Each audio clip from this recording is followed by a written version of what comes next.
자, 밀양이나 가덕도가 아닌 제3의 안으로 제시된 김해공항 확장까지는 앞으로도 10년 가까이 걸릴 것으로 예상됩니다. 확장 규모가 예상보다 커지거나 지역 주민들이 거세게 반발할 경우 더 늦춰질 가능성도 있습니다. 박준호 기자입니다. 김해공항 확장 사업은 빨라야 10년 뒤에 완료될 것으로 예상됩니다. 국토교통부는 오는 2025년이나 2026년쯤 확장 공사가 마무리된다고 밝혔습니다. 당장 올해 말까지 예비 타당성 조사가 실시되고 내년에 공항 개발 기본 계획이 수립됩니다. 2018년엔 설계 작업이 마무리되고 2020년쯤에나 공사가 시작될 걸로 보입니다. 앞서 제주 신공항도 4조 원이 투입돼 오는 2025년쯤 준공될 것으로 발표됐기 때문에 김해공항 확장도 비슷한 절차와 시기를 따를 것으로 전망됩니다. 하지만 변수도 있습니다. 김해공항 확장 규모가 예상보다 대폭 늘거나 사업비 확보에 차질이 빚어질 경우 준공 시점은 늦어집니다.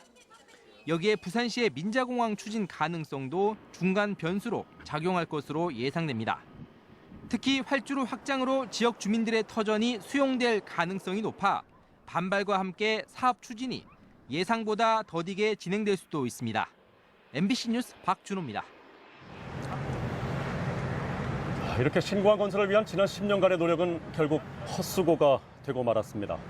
허무한 결론 뒤에 남은 것은 심각한 지역 갈등과 날려버린 혈세뿐입니다. 문철진 기자의 보도입니다. 영남권 신공항은 지난 2006년 노무현 전 대통령의 검토 지시로 시작돼 이명박 정부에서 본격적으로 추진됐습니다. 경남과 대구, 경북, 울산 4개 시도는 밀양을, 부산은 가덕도를 지지하며 치열하게 맞붙었지만 지난 2011년 이명박 정권의 타당성 조사에서 두 지역 모두 기준에 못 미쳐 계획은 백지화됐습니다. 그러나 박근혜 정부 들어 영남권 신공항 건설이 재추진되면서 유치 경쟁은 더욱 뜨거워졌습니다.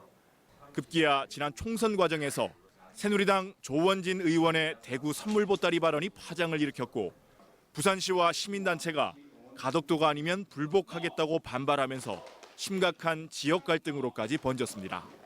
합의된 바에 따라서 다 이제 동의가 돼야 되는데 그러지 못하고 늘 이제 정치권이 나서서 그 지역의 어떤 주민들을 어떻게 볼 것 같으면 선동했죠. 그걸 이제 빌미로 해가지고 국책 사업을 이제 따와야 되겠다고 하는 거.